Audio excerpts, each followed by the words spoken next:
another edition of Taking the Mikel. Recording this an hour after Chelsea, John, up and running. John Obi Mikel, Chelsea legend, alongside myself, Chris McCurdy, as he always is. Chelsea got their first league win of the campaign, John. You were smiling for an hour after the full-time whistle.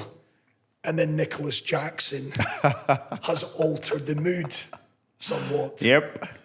Shots fired, eh? Yeah. Shots fired. We're going to get to the Chelsea 6-2 victory at Wolves, but let's get to Nicolas Jackson, because he's a man that we've spoken about a lot on your podcast, John. Shots have been fired. He's taken to Instagram about an hour after the full-time whistle at Molineux. He's posted up the fact he scored inside 98 seconds. Chelsea took the lead early on in this one. They would eventually, as I say, prevail by 6-2. He's posted up a post in which he has directed this at you, John. He's actually tagged you in this. Yep. And he's told you, this is his words, not mine, so don't shoot me. Shut your mouth, don't talk shit. We are killing ourselves for Africa. Your reaction to that, John? I really like the guy as a football player. I like him. There's something there as a football player. But like I've just said, it's, he's still raw. There's, the finishing part of his game needs to be worked on. You know what I mean? That's everything that I've said. I haven't said that he's a bad player at all. I've just said that his finishing qualities, it's not there yet. He's a young boy. He's a young boy, exactly. And all I've said is that he needs a more kind of experienced striker to come into the football club to help him, to help him improve, to help him get better. And because we all can see the shift he puts in, week out, in terms of his, determination, the way he runs around, puts himself in good positions. But the finishing hasn't been that great. That's the only thing that I've said. And let's be frank. And of course, like we said, he's still young. He still has a lot to improve. And he's just needed somebody to come in and help him. And, listen, if he scores every week and tells me to shut up, I'll take that. You know what? Right. So for me, I love the football club. I want to see us get back to where we are, where we've always been. You know what I mean? Competing to win titles, competing to win the Premier League, finishing in the top 4. I think sometimes, it's just my passion and the way I love the football club, where I want the football club to be. And obviously playing with one of the greatest, strikers, in the Premier League ever, DJ Drogba, somebody who spoils us with finishes, with goals.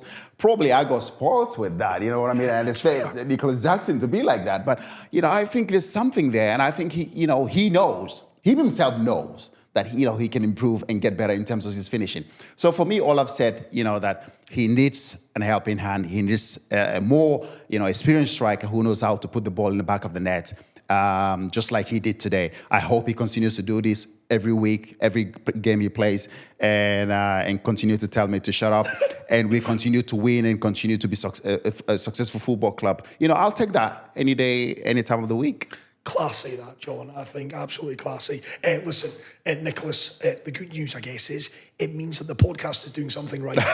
If Nicolas Jackson is noticing what you're saying. No, exactly. Listen, he's from Africa. I'm from Africa. You know what I mean? I know he mentioned about Africa. I've represented, Africa. I've helped, African football in terms of playing. I think I played in the African Cup of Nations 4 or 5 times. You know what I mean? I won the African Cup of Nations. So for me, I would like to see my African brother, like he said, do well in the Premier League, come to Chelsea, a big club, a massive club, where we've had one of the greatest strikers in Didier Drogba from Africa, Ivory Coast, did really well. I'd like to see him do well as well, in the club. So for me, I will not be, if he plays well, I will praise him. If there is something to be said about him, where he needs to improve, I will definitely say it. I will not be shy of that. And what I've said is what I've said. And I stand by with what I said. Chelsea, really good today. Really Nicolas good. got the opening goal inside 98 seconds. Well done, Nicolas. And then, of course, it was the Cole Palmer and Noni Madueke show. Madueke. I'm a big fan of Madueke, Cole Palmer. I love them both. I think they're fantastic. Cole in at number 10, John. You said it last week. Yeah, we said it. After the first game, I said it. I think Maresca is listening to Maresca. Thank you so much for putting Cole Palmer, bringing him back in his favorite number 10 role. And we saw today he absolutely ran the show. What a player. 9 years contract, well deserved. Yes, a goal and 3 assists. Noni Madueke as well, who burst on the scene at PSV Eindhoven. Chelsea fans haven't seen the best of him, but that's now 4 goals in 2 games. He scored midweek against Servette in the Europa Conference League playoff, and a hat-trick. Exactly. I think it started towards the end of last season, where I thought he's finished the season really well. And this season, again, I thought, there's rumors of him being sold. I was like, what is going on here? Yeah. And I'm glad and happy that he stayed. And Maresca's given him the chance. And I'm sure now he's proved himself, but he needs to continue to work. There's more rooms to improve. I really like the kid. I think he's a fantastic football player and a hat-trick today. And the way he took, the way he finished the 3 goals, the way he finished was you can tell this is somebody who knows how to to score goals. 2 on his weaker right foot. Exactly. As well. I know a lot of Chelsea fans have been frustrated. He always wants to come back left. Yeah. But 3 goals, maybe that will be the start of a Noni Madueke that I think a lot of Chelsea fans thought they were going to get when they brought him in from Dutch football. Yeah. Other positives today, John, I thought Caicedo and Enzo. Caicedo, yeah.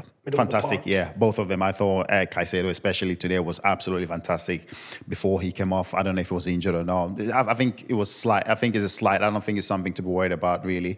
But I thought Caicedo today puts himself about, just the way he broke up plays, also, the way he, control the midfield today was absolutely fantastic. Enzo a little bit better than than the previous game, for the game against City, but much improved performance from Enzo Fernandez. Better deeper. I think it suits him better to play alongside Caicedo. I think they both will form a very good partnership, just like Levi Colwell. I think with Fofana, for me, a very, very good partnership. I thought those two again today, fantastic. Cucurella again was really, really good, and the right back. Malo Gusto. Gusto. Every time he plays, he's always putting up. There's a player there. He's always putting in really good performances. So for me, I always think that I thought again the back four was really, really good today. So there's lots of positive today. Amazing performance, fantastic performance, 6 goals. Great performance. And as well, I know lots of Chelsea fans today will be really, really happy tonight. And you're going to be happy. You're going to sleep well tonight, I know. Pedro Neto came on. I guess the only slight, don't want to talk negatives too much, is 6-2, Mikola Mudryk. There's no negative tonight. There's no negatives. Only shots were fired towards me, but yeah. Mudryk, again, I'm just still not quite sure, John. Big money spent for a young boy coming into a new country, a new league, a new environment. Yeah. He's still maybe still needs a little bit more time. There may be some that will say he might never get there. Do you think there is a player there in the I still think there's a player there, you know what I mean? I think this season, he's come back, I think I talked about his hair and he's gone and he's got a new trim and he shows that, he wants to become a footballer. He wants to become a Chelsea footballer. He wants to have a good season. It's good to show the signs that, you've come back and you've listened to a little bit of criticism here and there, constructive criticism, which you think might help you, and you've done something about it, and you've come back preseason. You want to show that you want to improve, you want to get better, and I think there's a player there. I always look at Mudryk. I think there's a player there. I like that he's very good on the ball. He's quick, he's dynamic, he can change. He can go left, right. So. I think there's something there. He just needs to bring. I think does he need a little bit of time? I think is Maresca going to get the best out of it? We have to wait and see. But for me, definitely think there's something there. A point that you made to me as we arrived in the studio tonight is the fact that Enzo picked him again tells you he's obviously doing something right in training. Exactly. Always. I think Enzo's made it clear. Maresca's made it clear to the team, to the players. I had him speaking, during the week about if you're not training well, you don't play. It doesn't matter who you are. If you don't perform well during training, you don't play. And I remember managers used to say it to us. The way you train determines the way you're going to play on the football pitch, or on a game. If you train well, I'm not going to say there's 100% chance you play well, but it's 80, 85%, 90% chance that you play well on the weekend. So I think Maresca's made it pretty clear to the players, to everybody on the, in the squad, that you train well, you have a chance of playing in the weekend. So for Maresca to have that belief and start him, Mudryk, in this game, it shows that he's doing something well in training that Maresca has seen. So let's hope that he continues to train well and have these chances of getting into the starting 11. And then one day it takes one performance and everything is going to click for him. I'll tell you what, though, that being said, John, Pedro Neto in that second half, you said it on last week's Taking the Mikel, when fit, the biggest issue for him in the last couple of seasons is being fit. But when he is fit, I mean, he is Not only is he rapid, Yeah. he's direct. He's rapid, isn't he he? is Yeah. a real threat. Yeah. You can see why a lot of big clubs We're after him, yeah. have looked at him. I've looked at Because him, there's yeah. a player there. There's a player there. I mean, he was, he's quick, he's direct. There's something about being quick and not being direct. He is direct. Yeah. And he's come on today as well. Like you said, we talked about him, on the last pod episode we did. About how good he is, but it's just about keeping him fit, getting him fit, keeping him, making him to stay fit. If he's fit, I think he performs really, really well. So, and today he's shown us that he came on really direct, knew exactly what to do, set up the goal for João Phillips. So for me, I think there's something there. There's a really good player there. We need to keep him fit. If he's fit, I think we have a good chance of having a good season. It's only one game, but I guess today, the way that Chelsea set up, and Wolves played their part, certainly in that second half, Wolves were poor, but far more expansive from Chelsea, with Cole at number 10, Madueke cutting in from the left, Neto trying to get to the byline and stretching teams. There's a look of a Chelsea side that, given time this season, give Enzo that time, he might just... Yeah, exactly. No, I think there's something there. We talked about it last, even if when we lost to City, we talked about the positive side of the game, the structure. We could see there's something there. There's something that's coming out that we can all see. But tonight we can see that, the way we played, very compact, pressed really well. The combination between the players, the chemistry between the players, you can start to see that, it's time to come together. The way we played, there's a clear picture of how we want to play, which is something that we haven't seen in a while. But to see that today was absolutely refreshing. There's something about there's something refreshing about tonight's performance, and we need to enjoy this win. As a Chelsea fan, as a Chelsea true and true, I enjoy this win. I was watching the game today. I was so happy the way I saw everybody expressing themselves. Nicolas Jackson played really, really well tonight. Not just the goal, you know what I mean? I thought his link-up play today was really, really good. And that's something, obviously, that you want from your striker. If you're not scoring goals, you have the team play well. So I thought tonight he was superb. Tonight, of course, Sunday, the transfer window closes on Friday.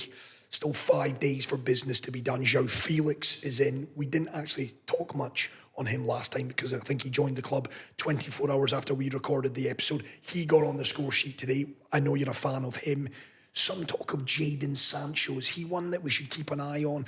Noni Madueke's hat-trick tonight might change that, but there's no doubt in my mind Jadon Sancho will be leaving Manchester United before the window on Friday. Could you see Jadon Sancho, who's been linked with Chelsea, does he make his way into that squad if Raheem Sterling?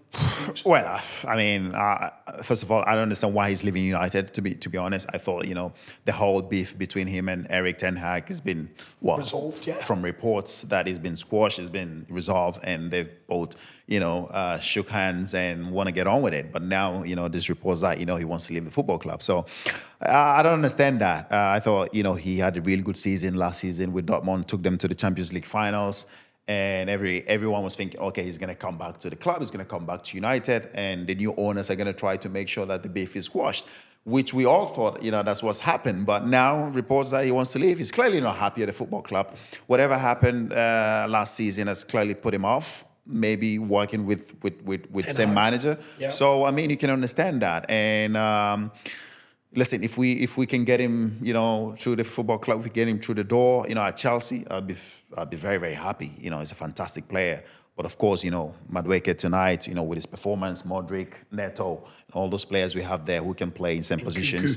Kunku as well. So I think on that side of the pitch, I think we're very strong. You know what I mean? But listen, if we can get a quality player like Jadon, of course, you'd be happy to have him. So if that happens, I'll be very happy. Romelu Lukaku needs to go out the door. Raheem Sterling, Ben Chilwell, Chukwuemeka. There's a lot of players that will be leaving the club in the next few days. I think we concentrate on exits as opposed to incoming. Yeah, exactly. Players. No, yeah, exactly. The club definitely needs to let some players go.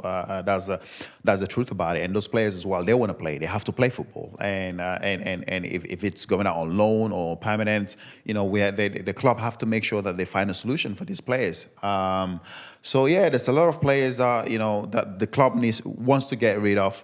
If the club can be able to do that by the end of the transfer window, and then again, hopefully get us a striker. Another striker who can come in and help Jackson, because he needs help. He's not going to play all games. So if we can be able to do that, I think that'll be. Yeah, I'll be happy. I'll be happy because of what I've seen today and what I saw against City. Even though we lost the game, and what I've seen today, there's a lot of positive that we can see, this season. So I'm looking forward to this season, and hopefully we can have a good season. Right, we're going to talk Man City, Erling Haaland. Want to talk as well about Marcus Rashford in a second, but just one last comment from me. You're still happy tonight, John, right? 6-2. Forget Nicola's comment. You're still happy. Listen, as long as Nicolas keeps scoring every week in, week out, happy. I am happy. Good. Yeah. Right, we can move on. Let's talk Erling Haaland. Want to get your quick thoughts. I mean, we've run out of superlatives for that man. 94 goals in 101 games for City. A 10th hat-trick. The bloke is just... And he's only, 24? He's 24 years of age. My God. He's just a machine. It's unbelievable. He's a machine. He's a machine. He's a killer. And, I think whatever anybody says about Erling Haaland right now, it's just... Whoever says that is just a hater. Yeah, he's a hater. I keep hearing he I doesn't think have also enough Roy touches. Keane probably who said whatever he said right now probably must be eating his words, because sometimes you do not need a player who is technically brilliant. He's banging them in. His job, he was brought into this City side to do what? Score goals. Yeah. And that's what he's done. Since he arrived in the club, that's what he's done. And he's been absolutely fantastic. He's a machine. I mean, I watched the game yesterday, the way they played. I know Pep Guardiola talked before the season that, again, last week I said, Pep, whatever you're saying to us in the media, on TV, we're not buying it, Pep.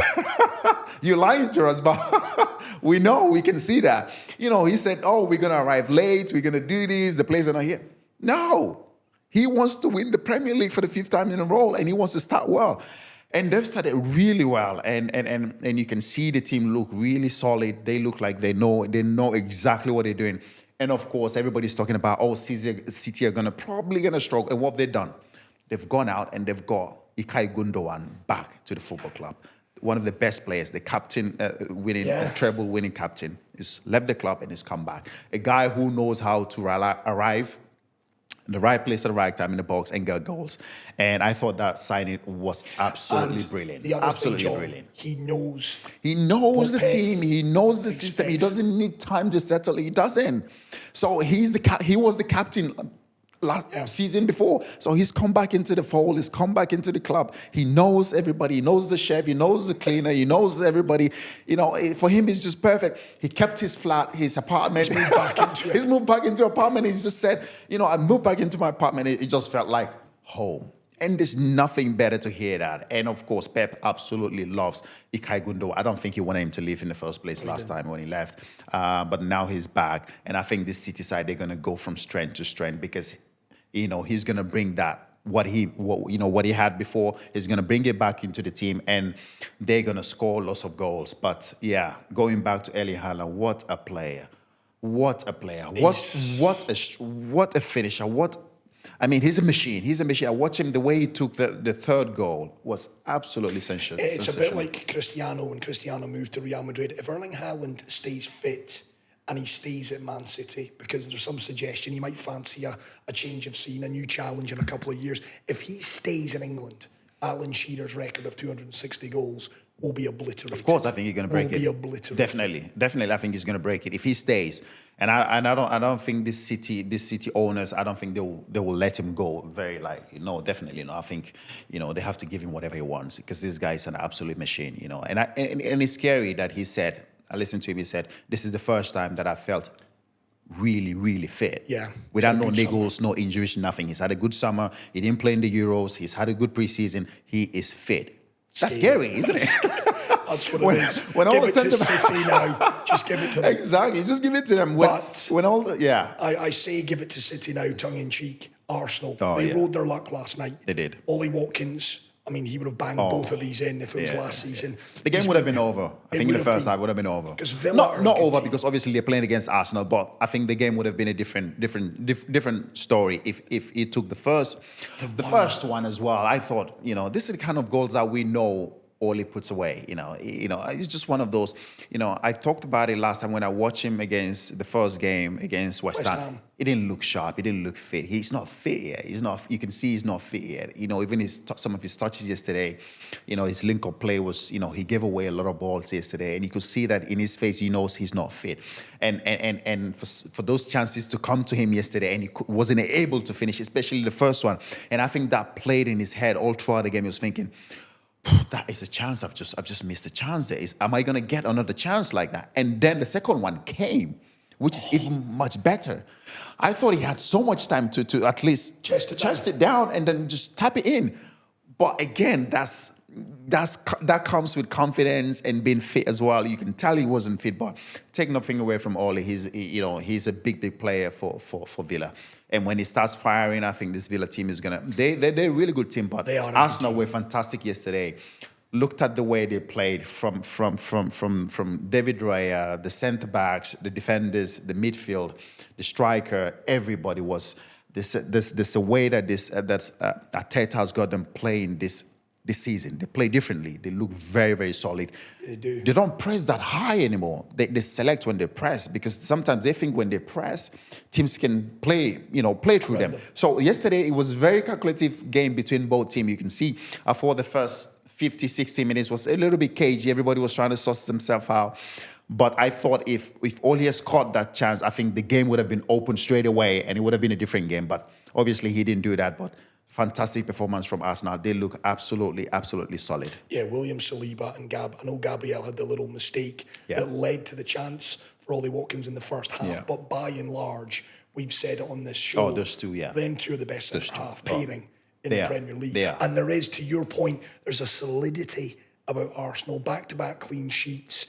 They look, Kai Havertz was popping up at the left-back position to win-back possession. Yeah. There's a real determination. Bite there. You can see real determination that they think that this season is their season. And Declan Rice as well, coming back from the Euros. I thought, the first game he wasn't really in his, but you can see he's coming back. His performance was much better yesterday. The runs that he was doing into the box with the ball as well, because he's a ball carrier for Arsenal. That's what he does. And then you have Thomas Partey, who sits there and controls the game. I thought everybody, Odegaard, the captain yesterday, was absolutely fantastic.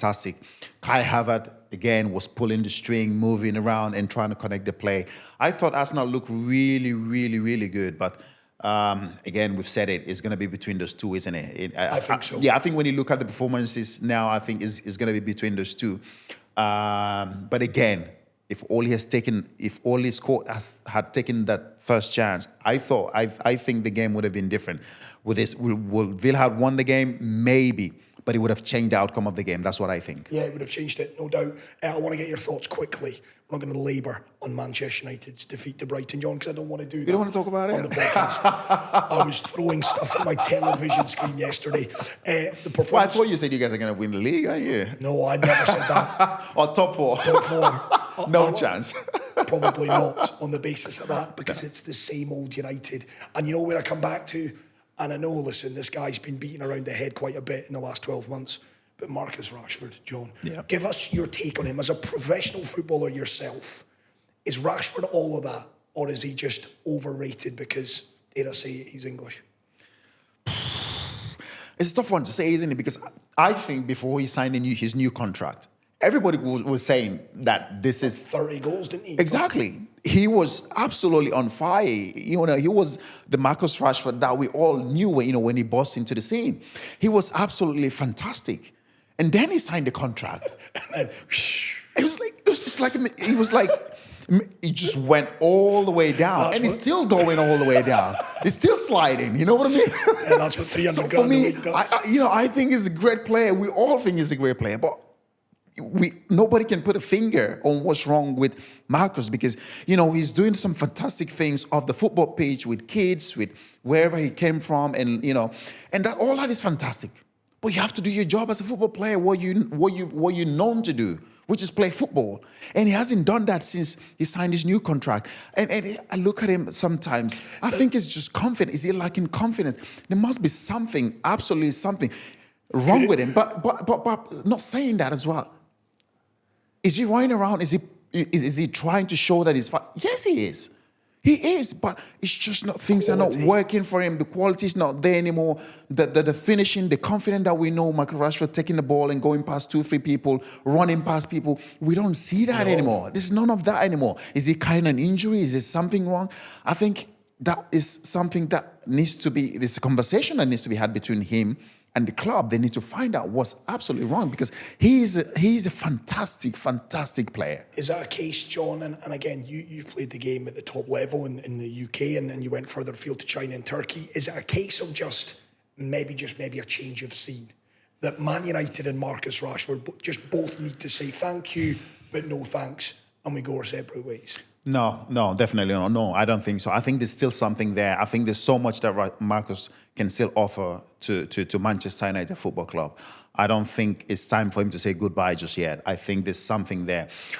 Is it something to do with the manager? Is it the way the training is it the training method? Is it what the manager asks him to do on the pitch, or is it him? So these are all the conversations that needs to be had. These are all everything that we need to put into consideration if we want to talk about Marcus Rashford, because it's been going on for a while now. But I still think there's something there. I still think it can help Manchester United get back to where they should be. Again, I've talked about it. I think the manager, every time I listen to him, there's so much negativity coming out from him. He's always blaming somebody. It's always someone else's fault. Always someone else. Every time I listen to Erik ten Hag, it's always the player's fault. Yes, you brought in Matt De Ligt, but Harry Maguire was having a fantastic game yesterday. I thought, okay, maybe the first game you can say maybe first game maybe a little bit, but also Martinez as well. You know, you could say, why will you leave two centre-halves, Welbeck, the two centre-back, you leave the only striker Welbeck there, you leave him free. So for me, but I thought Harry Maguire was having a good game. And also the way the game was going back then, I don't think there was a need to take out a centre-back. Strange. It was a strange decision. And it felt like he's promised De Ligt that, you're going to come in and play every game. You don't have to bring him on, because the team was solid. The team looked solid after the first goal, maybe. If Harry Maguire, we all know how good Harry is in terms of defending the box, corner kicks, set pieces, he's the best, one of the best in the Premier League. Agreed. So to bring him out and then to make all those changes towards the end of the game, it just looked at the structure and the communication of everybody. Everything was just gone. I agree with that. You can't leave 3 people at the back post, and everybody was just standing there waiting for and everybody, ball watching, and whoever was going to score is right behind you, João Felix, and all of them were right behind. So for me, I think the changes disrupted the structure and the communication of the team. I thought everybody just looked at each other. Who's supposed to be there? And nobody was there. So for me, I think, yes, the player should take responsibility, but I also think the manager should take responsibility for his substitutions yesterday. Same old Man United. It's Liverpool at Old Trafford next weekend. Old. It's going to be a big game for them. It's going to be a big game, Sunday, no doubt about it. But the big news is Obi Mikel is delighted tonight because Chelsea are up and running. 6-2 Up and running, mate. I think this you can't be accused of being negative this week, John. This is what we want to see. This is what I'm not saying to win every week, to win every game, no. But performances like this, you go to bed knowing that your football club, the club that we love, the club that, I know a lot of my colleagues, ex-colleagues, will be. Still love. We still love the club. We'll go to bed tonight, we'll talk about our football club, we'll be proud to text our friends, call our friends and say, oh, did you see the performance today? That's what we want to see. You know what I mean? So you've not been texting any of your mates that for a while, but John will be on the blower tonight, that's for sure. Listen, great to catch up with you again, welcoming us into the studio tonight, taking the Mikel. Of course, every week you can catch John's thoughts on what Chelsea and some of the other big stories in terms of the Obi-Wan podcast made possible by BetWinner. Next week, next Monday, that is September the 2nd, if I've got my dates right. We're dropping another big interview. We're dropping a big interview. Is it the first time we've got 2 individuals? Two. I think it's the first time we have 2 individuals. Controversial, this one, John. Very. They have a lot to say, those two. They do. I'll leave you to do the honours. Who's coming on the pod? Oh, we have the two